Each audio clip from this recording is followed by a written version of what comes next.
સોનામાં રોકાણના બહાને લાખો રૂપિયાની છેતરપિંડી કરવાના આરોપમાં પોલીસથી બચવા 3 વર્ષથી ફરાર રહેલા એક આરોપીની સુરત શહેર ક્રાઇમ બ્રાન્ચે ધરપકડ કરી છે। આરોપીની ઓળખ વસીલ ચેલુભાઈ વહોરા તરીકે થઈ છે। ક્રાઇમ બ્રાન્ચ પોલીસ દ્વારા દિવાળીના તહેવાર દરમિયાન શહેરમાં શાંતિ અને સુરક્ષા જાળવવા માટે ચલાવવામાં આવતી વિશેષ કાર્યવાહીના ભાગરૂપે આ ધરપકડ કરવામાં આવી છે। આ અંતર્ગત પોલીસ શહેરમાં આવેલા અન્ય રાજ્યો અને જિલ્લાઓના ગુનેગારોને ઝડપી પાડવા કામે લાગી હતી। શહેર ક્રાઇમ બ્રાન્ચના પોલીસ અધિકારીઓને મળેલી ગુપ્ત માહિતીના આધારે આરોપી વસીલ ચેલુભાઈ વહોરાને શનાપાલ અઠવા લાઇન્સ અને અડાજણ ગામ વિસ્તારમાં તેના વિવિધ સરનામાએ શોધીને ધરપકડ કરવામાં સફળતા મળી હતી। આરોપી વિરુદ્ધ ડીસીબી પોલીસ સ્ટેશનમાં ભરતભાઈ મધુસૂદન ઠક્કર દ્વારા છેતરપિંડીની ફરિયાદ દાખલ કરવામાં આવી હતી। તપાસ દરમિયાન જાણવા મળ્યું કે આરોપી વસીલ ચેલુભાઈએ ફરિયાદી ભરતભાઈ મધુસૂદન ઠક્કર સાથે મિત્રતા કરી છેતરપિંડીને અંજામ આપ્યો હતો। મિત્રતાનો લાભ લઈને આરોપી અને તેના સાથીઓએ ફરિયાદીની બહેન પરીબેન અને બનેવી સંજય ભીમજીભાઈ સોનીને જાન્યુઆરી 2022 થી ડિસેમ્બર 2022 દરમિયાન સોનું સસ્તા ભાવે મેળવવાની સ્કીમ ઓફર આપી હતી।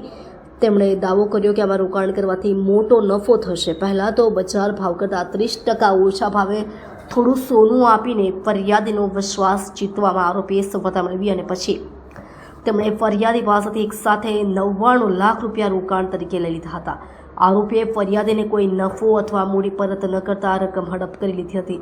આરોપ એકબીજાના સહયોગથી આ ગુનાને અંજામ આપીને તેમણે આર્થિક લાભ મેળવ્યો। જ્યારે ફરિયાદીએ પોતાના પૈસા માંગ્યા ત્યારે આરોપીએ તેને બીજા કેસમાં ફસાવી દેવાની ધમકી આપી હતી। આગામી છઠ પૂજા અને દિવાળીના તહેવારો દરમિયાન સુરત ઉધના રેલવે સ્ટેશન પર થતી ક્રાઉડ મેનેજમેન્ટ કરવા માટે પશ્ચિમ રેલવે પોલીસ દ્વારા વ્યૂહાત્મક આયોજન કરવામાં આવ્યું છે। મુસાફરોની સુરક્ષા અને સુનિશ્ચિત કરવા માટે આ વ્યવસ્થા કરવામાં આવી છે। આ અંગેની બેઠકમાં સ્ટેશનના entry exit point, holding area અને પ્લેટફોર્મ પર ભીડ નિયંત્રણ, ટ્રાફિક મેનેજમેન્ટ તેમજ કાયદાની વ્યવસ્થા જાળવણી જેવા મુદ્દાઓ પર ખાસ ચર્ચા કરવામાં આવી હતી।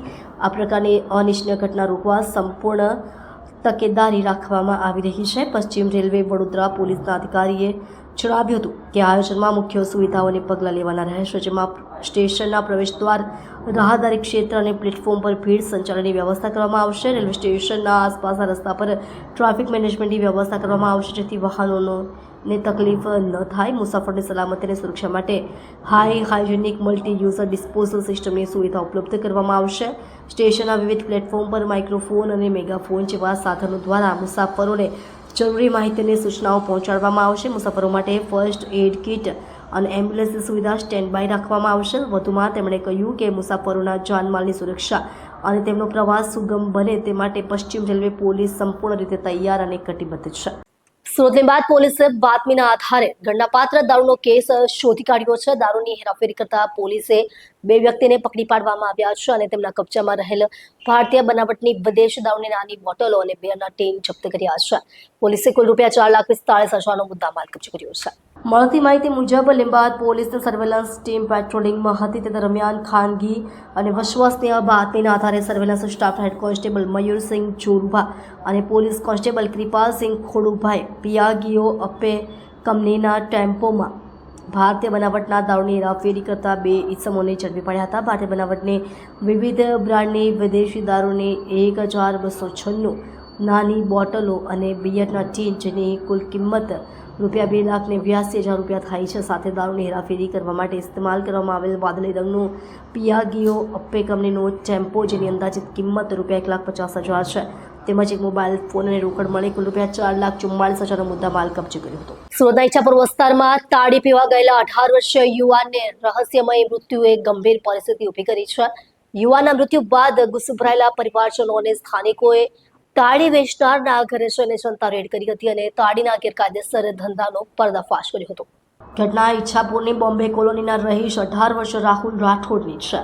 રાહુલ છૂટક મજૂરી કરતો હતો। જાણકારી મુજબ તેણે તેના મિત્રો સાથે તાળી પીવા જવાનું નક્કી કર્યું હતું। સંબંધીઓના આક્ષેપ મુજબ તાળી પીતી વખતે મિત્રો વચ્ચે મજાક મસ્તીમાં ગાળાગાળી થઈ, જેણે ઝઘડાનું સ્વરૂપ ધારણ કરી લીધું અને ત્યારબાદ મારામારી થઈ।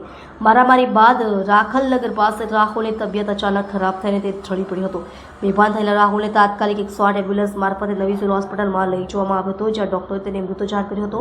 મૃતકના પરિવારે આક્ષેપ કર્યો છે કે તાળીના કારણે અથવા મારામારીના કારણે તેનું મોત થયું છે, કારણ કે શરીર પર મારામારીના સ્પષ્ટ નિશાન નથી। પરિવારના આક્ષેપ મુજબ મારામારીની ઘટના તાડીના અડ્ડા પર જ બની હતી. યુવકના મોતની ખબર મળતા જ પરિવારજનો અને સ્થાનિક લોકોમાં ભારે આક્રોશ ફેલાયો. ગુસ્સે ભરાયેલા લોકોએ તાળી વેચનાર વ્યક્તિના ઘર તરફ દોટ મૂકી હતી. પરિસ્થિતિ વણસતે પહેલા જ તાળી વેચનાર અને તેનો પરિવાર ઘર છોડીને ભાગી ગયો હતો.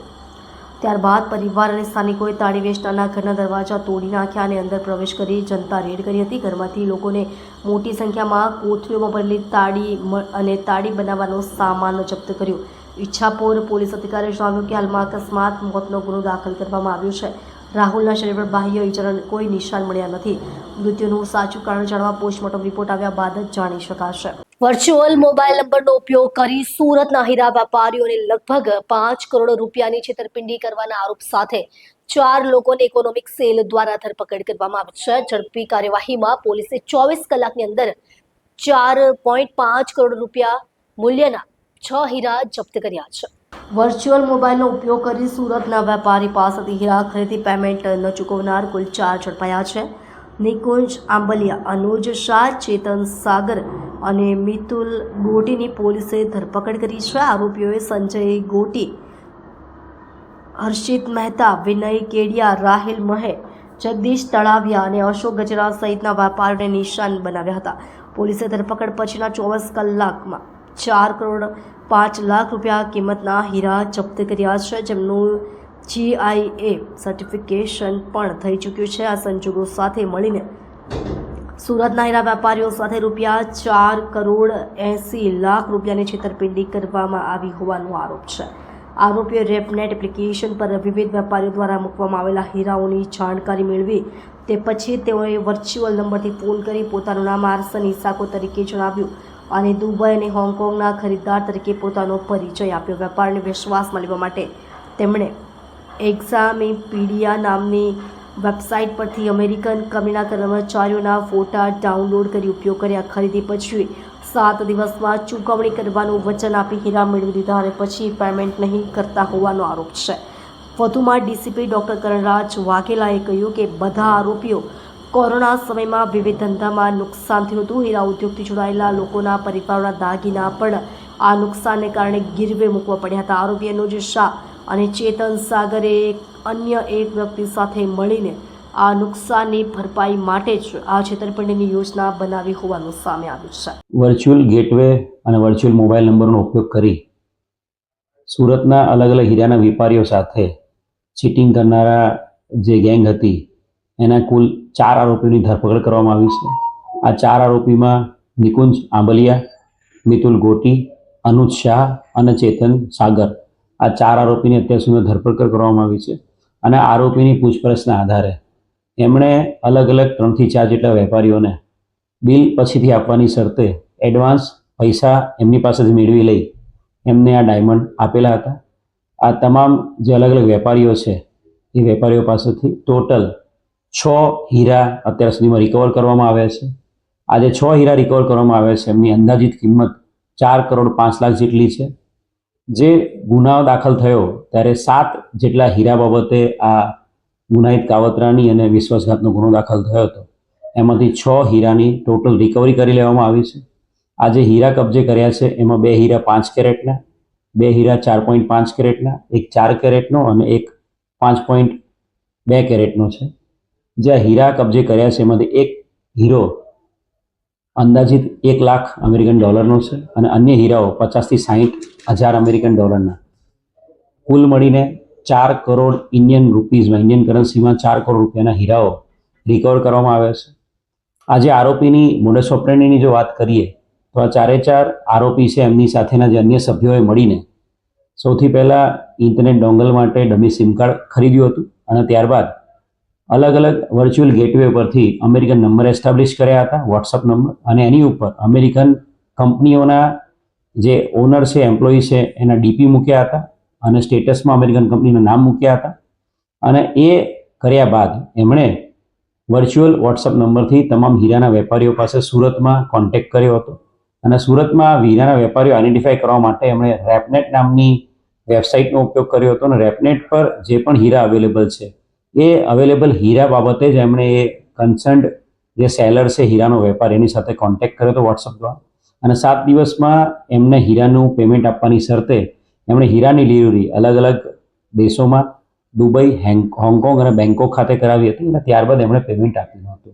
સુરત સાયબર ક્રાઇમ પોલીસ સ્ટેશનના ગુસ્સીટોક ગુના અને ગોધરા એ ડિવિઝન સાયબર ક્રાઇમના ગુનામાં સફળતા 2 આરોપીઓને ચોકબજાર પોલીસ પકડી પાડ્યા છે. આરોપી પાસેથી 3.8 લાખના મુદ્દામાલ સહિત પૈસા ગણવાનું machine, POS machine, laptop, wifi router, IP camera, stamp અને એસબીઆઈ બેંકની ચેકબુક જપ્ત કરવામાં આવી છે. નાયબ પોલીસ કમિશનર ઝોન 3 અને પોલીસ ઇન્સ્પેક્ટર રેન્જ ચોટીના માર્ગદર્શન હેઠળ નાસ્તા ફરતા આરોપીઓને પકડવા માટે ખાસ ડ્રાઈવ ચલાવવામાં આવી હતી. આ કાર્યવાહીમાં પીએસઆઈ એસઆઈ મકરાણી અને તેમની ટીમ સક્રિય હતી. સંયુક્ત બાતમીના આધારે ઝોન 3ની એલસીબી ટીમ અને ચોકબજાર પોલીસે કતારગામ ઉદયનગર વિભાગ 1 સ્થિત સિદ્ધિવિનાયક એપાર્ટમેન્ટના પ્લેટ નંબર 501 પર રેડ કરી આરોપીઓની ધરપકડ કરી. પોલીસ પૂછતાછ દરમિયાન આરોપી નિખિલ મકવાણાએ કબૂલાત કરી કે તે સાયબર ક્રાઇમના મુખ્ય સૂત્રધાર મિલન દરજી સાથે સંપર્કમાં હતો. તે લોકોને લોભ લાલચ આપીને બેંક એકાઉન્ટ ખોલાવતો અને તેની કીટ મેળવી મુખ્ય આરોપી મિલન અને અજય ઇટાલિયાને કમિશન પર આપતો હતો. બીજા આરોપી પ્રતીક મકવાણાએ પણ લોન એજન્ટ તરીકેનું કામ કરતા મિલન દરજી સાથે સંપર્કમાં રહીને સમાન પદ્ધતિથી બેંક એકાઉન્ટની કીટો આપતો હોવાની કબૂલાત કરી હતી. આ પહેલા અજય ઇટાલિયા પણ આ જ ગુનાના સંદર્ભમાં પકડાઈ ચૂક્યો છે અને આરોપી નિખિલ પર ગોધરા એ ડિવિઝન પોલીસ સ્ટેશનમાં પણ સાયબર ક્રાઇમની ફરિયાદ દાખલ થઈ છે. પોલીસ આરોપીઓની વધુ પૂછતાછ કરી રહી છે. सूरत शहर के माननीय police commissioner Shri Anupam Gehlot sir जी की सूचना तहत शहर के अलग अलग केसेस में जितने भी वांटेड आरोपी हैं उनको रेगुलरली ट्रेस करना, उनको पकड़ने की सूचना दी। इसी अभियान के अंतर्गत हमें ये पता लगा कि चौक पुलिस स्टेशन विस्तार में सूरत साइबर क्राइम पुलिस स्टेशन के 2 आरोपी की मूवमेंट कर रही है। तो हमने डिटेल इन्वेस्टिगेशन किया, अलग अलग टीम बनाई और टेक्निकल एनालिसिस और ह्यूमन इंटेलिजेंस के अंतर्गत हमें पता लगा कि 2 आरोपी जो पिछले 9 महीने से वांटेड हैं, उनका यहाँ पे रेगुलर मूवमेंट हो रहा है। तो हमने उनको फिर डिटेन किया, एक टीम बनाई। उनको डिटेन करने के बाद हमें पता लगा कि इनकी कामगिरी इस तरह से है, ये जितने भी 2 आरोपी हैं, तो ये जितने भी भोले लोग होते हैं, गरीब लोग होते हैं, उनके नाम का अलग अलग बैंक और फिर जो ये बैंक अकाउंट की किट्स जो होती हैं वो कमीशन बेसिस पे आगे डमी अकाउंट तरीके जो साइबर फ्रॉडस्टर्स होते हैं उनको प्रोवाइड करवाते हैं, जिससे कि यह होता है कि जितने भी साइबर क्राइम का पैसा है वो इन अकाउंट्स में ट्रांसफ़र हो जाता है और ट्रांसफ़र होने के बाद इनका अकाउंट का ट्रेस नहीं हो पाता और इन अकाउंट से विड्रॉ हो जाता है। 2 आरोपी जिनको हमने पकड़ा है उनके नाम दोनों भाई हैं और पहले का नाम है निखिल भाई दिनेश भाई मकवाना की उम्र है 26 साल और दूसरे का नाम है प्रतीक भाई दिनेश भाई मकवाना है 20 साल। ये जो दोनों भाई हैं ये लोन कंसल्टेंसी का काम करते हैं। ये सूरत में सिद्धि विनायक अपार्टमेंट उदयनगर के रहने वाले हैं। उनका लेकिन जो मूल वतन है वो गोंडल राजकोट का है। इस पूरे रेड के दौरान जो मुद्दामाल बरामद हुआ है वह है 4 mobile phone, 2 swipe machine, 1 wifi router, 1 cash counter machine जिससे पैसे गिना जाता है, सीसीटीवी स्टैम्प और कुछ चेक बुक्स। टोटल जो मुद्दा माल है उसकी कीमत है 3,08,000 रुपये। इन दोनों भाइयों के खिलाफ जो पास्ट एफआईआर हो चुकी है उसमें से एक जैसे मैंने पहले बताया कि सूरत के साइबर क्राइम पुलिस स्टेशन में गुच्ची टॉक हुआ था जिसमें cheating, fraud, information technology act जैसे कि सेक्शंस लगे थे। और जो बड़ा भाई है निखिल उसके खिलाफ गोधरा में भी ए डिवीज़न में भी इसी चीटिंग और फ्रॉड का एक अलग से गुना दाखिल है। फिलहाल इन दोनों आरोपियों को फर्दर तपास के लिए सूरत के साइबर क्राइम पुलिस स्टेशन में हम फॉरवर्ड कर देंगे जिससे कि इसकी फर्दर डिटेल्स लिखी जाए। इनका एमओ क्या था और इनको पकड़ने के लिए पुलिस को किस तरह की जांच दी? इनका एमओ जैसे मैंने बताया यही रहता है कि ये अलग अलग नए अकाउंट्स बनाते हैं जिनका आइडेंटिटी ट्रेस करना बहुत मुश्किल होता है। जैसे कोई गरीब हो, कोई रूरल विस्तार से पिछड़े इलाके से हो, उनके आईडीज़ ये लेते हैं और नए अकाउंट्स बनवाते हैं। जो नए अकाउंट्स बनवाने के बाद इनके पास जो किट आती है वो जो लार्जर ग्रुप साइबर क्राइम करते हैं उनको प्रोवाइड करवाते हैं कमीशन बेसिस पे। और फिर कमीशन बेसिस क्या होता है जब उनको अकाउंट दे देते हैं उसके बाद ये जितना भी साइबर क्राइम का जो पैसा एकत्रित होता है वो बाइफरकेट हो जाता है इन छोटे छोटे अमाउंट्स में, इन अकाउंट्स में, और फिर इन अकाउंट से एटीएम या फिर किसी ऑनलाइन ट्रांजैक्शन के द्वारा ये ट्रांसफ़र किए जाते हैं जिससे इनका ट्रेस करना मुश्किल हो जाता है। कितने अकाउंट इन्होंने करे थे और कितने कमीशन? अभी फ़िलहाल इसका डिटेल तपास चल रहा है क्योंकि ये बहुत ही कॉम्प्लेक्स स्ट्रक्चर स्ट्रक्चर होता है। तो जितने टोटल अकाउंट्स खोले हैं इनके सिस्टम्स में जो हमें डिवाइसेस आए हैं उसका डिटेल टेक्निकल एनालिसिस करना पड़ेगा। कुछ डिवाइसेस एफएसएल भी भेजे जाएंगे, उससे हमें एग्जैक्ट नंबर पता लगेगा जो आपको आने वाले टाइम में प्रोवाइड करवा। સુરત અઠવા લાઇન્સ સ્થિત વનિતા વિશ્રામ મહિલા યુનિવર્સિટી દ્વારા mental health care for stress management વિષય પર એક વિશેષ કાર્યક્રમનું આયોજન કરવામાં આવ્યું હતું। આ કાર્યક્રમનો મુખ્ય હેતુ યુનિવર્સિટીની ફેકલ્ટી, શિક્ષકો અને વિદ્યાર્થીઓને તણાવનું માપવા અને તેના પ્રબંધનની વિવિધ તકનીકોની જાણકારી પૂરી પાડવાનો પ્રયાસ છે। માનસિક તણાવના નિયંત્રણ માટે વનિતા વિશ્રામ મહિલા યુનિવર્સિટી આયોજિત કાર્યક્રમમાં તણાવ માપવા અને નિયંત્રણની તકનીકો વિશે જાણકારી આપવામાં આવી છે। કાર્યક્રમ દરમિયાન સહભાગીઓનો તણાવ સ્તર માપવા માટે એક વૈજ્ઞાનિક સ્ટ્રેસ ટેસ્ટ લેવામાં આવ્યો। આ માપદંડ દ્વારા દરેક વ્યક્તિને તેમની વર્તમાન માનસિક સ્થિતિ અને તણાવના સ્તરની વ્યક્તિગત સમજ આપી હતી। તણાવ મુક્તિના ઉપાયો અને તકનીકો વિશે વિસ્તૃત માર્ગદર્શન આપવામાં આવ્યું। આ માટે વિવિધ પ્રયોગાત્મક અને સહભાગિતાવાળી પદ્ધતિઓનો ઉપયોગ કરવામાં આવ્યો। કાર્યક્રમમાં શીખવવામાં આવેલી મુખ્ય તકનીકોમાં શ્વાસોશ્વાસની ક્રિયાઓ, મેડિટેશન, સકારાત્મક વિચારશૈલી, સમય પ્રબંધન અને નિયમિત શારીરિક કસરત જેવી બાબતોનો સમાવેશ હતો। તો યુનિવર્સિટીના પ્રવક્તાએ જણાવ્યું કે શૈક્ષણિક વાતાવરણમાં વધી રહેલા દબાણને ધ્યાનમાં લેતા વિદ્યાર્થીઓ અને શિક્ષકો બંનેના માનસિક સ્વાસ્થ્ય પર ધ્યાન આપવું અત્યંત જરૂરી છે। આવા કાર્યક્રમોનો ઉદ્દેશ્ય શૈક્ષણિક સમુદાયને તણાવથી સક્રિય રીતે દૂર કરવા માટે પ્રાયોગિક સાધનો અને જ્ઞાનથી સજ્જ કરવાનો છે। કાર્યક્રમમાં ભાગ લેનારા વિદ્યાર્થીઓને શિક્ષકોએ આ પહેલની પ્રશંસા કરીને જણાવ્યું કે આવા સત્રો દ્વારા મળેલી તકનીકો દૈનિક જીવનમાં તણાવને અસરકારક રીતે સંચાલિત કરવામાં મદદરૂપ થશે। યુનિવર્સિટી ભવિષ્યમાં પણ માનસિક સ્વાસ્થ્ય અને કલ્યાણને પ્રોત્સાહન આપતા આવા કાર્યક્રમો ચાલુ રાખવાની યોજના બનાવી રહી છે। મારું નામ છે કામ્યા વ્યાસ અને હું ડિપાર્ટમેન્ટ ઓફ સાયકોલોજીની આસિસ્ટન્ટ પ્રોફેસર છું વનિતા વિશ્રામ વિમેન્સ યુનિવર્સિટીમાં। અમે લોકોએ આ પ્રોગ્રામ એક mental health camp for stress management આ પ્રોગ્રામ છે અને આ પ્રોગ્રામનો મેઇન જે ધ્યેય છે એ છે કે અમારી ઇન્સ્ટિટ્યૂટના જેટલા બી સ્ટુડન્ટ્સ છે, જેટલા પણ ફેકલ્ટીઝ છે, ટીચર્સ છે, એ બધાને અમે લોકો એક સ્ટ્રેસ ટેસ્ટના થ્રુ એ લોકોનું સ્ટ્રેસ લેવલ્સ કેટલું છે એનું મેજરમેન્ટ આપીને એ લોકોને કઈ રીતના સ્ટ્રેસ મેનેજ થઈ શકે એવી કઈ અલગ અલગ ટેકનિક્સ છે એ પણ સમજાવીશું, જેનાથી એ લોકો એ વસ્તુને એ લોકો એમની ડેલી લાઈફમાં હેલ્પફુલ થઈ શકે। સુરત જિલ્લાના પલસાણા તાલુકાના બગુમરા ગામમાં આવેલી રાધવ ફેશન મિલ પ્રાઇવેટ લિમિટેડમાં ભયાનક આગ લાગી હતી। સુરત કડોદરા બારડોલી હાઈવે પર ચોલવા પાટિયા પાસે આવેલી આ મિલમાં લાગેલી આગને 5 ફાયર બ્રિગેડની ગાડીઓએ નિયંત્રણમાં લીધી છે।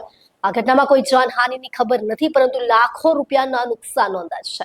પલસાણા સ્થિત મિલમાં ભયાનક આગ, 5 ફાયર બ્રિગેડની મદદથી આગ ઉપર કાબુ મેળવ્યો, સફળતા હાંસલ કરી હતી। આગ લાગવાની સૂચના મળતા જ પલસાણા પોલીસ અને ફાયર બ્રિગેડની ટીમો ઘટનાસ્થળે પહોંચી હતી। ફાયર ફાઇટર્સે તાત્કાલિક આગ પર કાબુ મેળવવાના પ્રયત્નો શરૂ કર્યા હતા। લાગેલી આગને નિયંત્રણમાં લેવા માટે ફાયર ફાઇટર્સે લાંબા સમય સુધી પ્રયત્નો કર્યા। આગ લાગતા મિલમાં કામદારો હાજર હતા, પરંતુ તમામને સુરક્ષિત સ્થળે ખસેડવામાં આવ્યા છે। આગના કારણે નુકસાનનો સચોટ અંદાજ માટે તપાસ ચાલુ છે। પોલીસ અને ફાયર બ્રિગેડના અધિકારીઓ ઘટનાસ્થળે મોજૂદ છે અને તપાસ કાર્ય ચલાવી રહ્યા છે। સુરત પોલીસ કમિશનર દ્વારા દિવાળીના સમયે અજાણ્યા ઇસમો પોલીસ હોવાનું કહી ચેકિંગનું કહે તો પહેલા 112 પર ફોન કરવો, સુરત પોલીસ કમિશનરે લોકોને અપીલ કરી છે। સુરતમાં દિવાળીના સમયે નકલી પોલીસ લોકોને લૂંટી લેતા હોવાનું વારંવાર સામે આવતું હોય છે, ત્યારે સુરત પોલીસ કમિશનર અનુપમસિંહ ગહેલોત દ્વારા દિવાળીના સમયે નકલી પોલીસથી સાવધાન રહેવા જણાવ્યું હતું અને કોઈ તમને પોલીસ હોવાનું કહી બેગ ચેક કરવાનું કહે તો પહેલા 112 પર ફોન કરજો, નહીં તો તમારા પૈસા સેરવાઈ જશે। દીપાવલીના તહેવાર આવી રહ્યા છે ત્યારે એના પહેલે ધનતેરસ હોય, આ બીજા પ્રસંગે જો ઘણી મોટી સંખ્યામાં લોકો આ ખરીદી માટે માર્કેટમાં આવે છે જો ત્યારે સુરત શહેર પોલીસના અધિકારીઓ કર્મચારીઓ સારી રીતે બધી વ્યવસ્થા જળવાય, કોઈને સાથે કોઈ અઘટિત બનાવ નહીં બને જોઈએ અને છીની બનાવ નહીં બને તે સારું જોઈએ। સુરત શહેર પોલીસના પેટ્રોલિંગના પાર્ટીઓ अलग अलग मार्केट में सादे ड्रेस में सी टीम ने हमारी जो लेडीज पुलिस है जो है आ सादे ड्रेस में तमाम मार्केटों में अत्यारे फरवाना चालू कर दीधा है, वॉच रखी रहा है। मारा बधाने एक ज रिक्वेस्ट है, जयरे आप मार्केट आओ छो त्यारे एक ज चीज ध्यान रखवानी जरूरत है, कोई पण व्यक्ति अगर बोले हूँ पुलिस छूँ तो मारा बेग चेक करवाना है તો કોઈ પણ સંજોગોમાં આપ બેગ એના ખોલીને જોવા માટે આપતા નહીં જોઈએ. કોઈ પણ પોલીસ જોઈએ કોઈ દિવસ રાસ્તેમાં કોઈને બેગ ખોલાવતી નથી. અગર ક્યારે પણ કોઈ આવે તો આપ 112 નંબરને જાણ કરજો અથવા જેના બોલશો તમે પોલીસ સ્ટેશન ચલો. લેકિન કોઈ આ રીતે જો પોલીસના ભેસમાં કોઈ બી નકલી પોલીસ બનીને આવીને આપના બેગ ખોલીને પૈસા આપને સેરવી લે, આ પ્રકારના લોકોથી થોડા સાવચેતી રાખવાની જરૂરત છે. અને સાથોસાથ જો નિયરેસ્ટ પોલીસ પોઈન્ટ રહેશે એના સાથે આપ સંકલનમાં રહેવું જોઈએ. પોલીસની ઘણી ટીમો આપના પાસે આવતી રહેશે, વચ્ચે આવતી રહેશે. તો આપ સેફ દિવાળી મનાવવા માટે તમામ અમે પોલીસ અને અમારા નગરજનો મળીને અચ્છી અને સ્વસ્થ અને સુરક્ષિત દિવાળી મનાવીશું.